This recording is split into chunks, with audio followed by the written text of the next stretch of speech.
Hello hello सांगमाने good morning. आपण माने केमती अछंती तो चैनल ले बहुत दिन पर गोटे मिनी ब्लॉग आसी जाई जोटार कि आपण माने देखिबे आमे माने केमती महोत्सव पड़ी वो विजिट करिचु।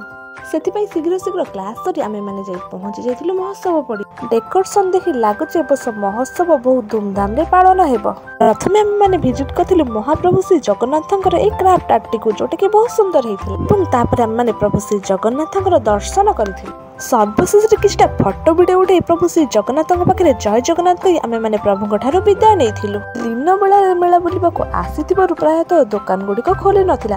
किछटा खाइबा दुकान खोलि दिन बेला बहुत जोर खरा होउतबार आमे माने पहुंची जाइथिलु ए चुस्की दुकानटी रे। तापरे मौसा को ऑर्डर देथिलु तीनोटी चुस्की। कारण मु एका बुलवाक आसनुथिली, मो सहित मो सांग एवं मो नन्ना मध्ये बुलवाक आसुथि। तयारी करे पई चुस्की मौसा प्रथमे बरफ को पिसिने प्रे बहुत भलो भाबरे चुन चुन करे भांगी सेगुडी को सब ग्लास रे पूरे चुस्की रो शेप दे देथिले। तापरे सेतिर सब रंग बिरंग फ्रूट जूस पकेबा आरंभ करि दे।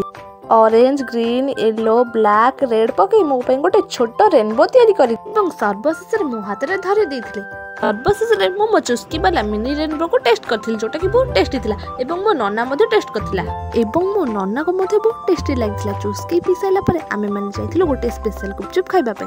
आपण मान तो प्लेट देखि जानि पथबे गुपचुपटा केते टेस्टी हेछि। आ आपण माने निश्चय कमेंट करबे आपण मान का स्पेशल गुपचुप प्लेट केते टका न। दिन बेला बेसी किछि दुकान बजार खोली नथिबार आमे माने केवल चुस्की आ गुपचुप खाइ घर को बाहरी पटलु।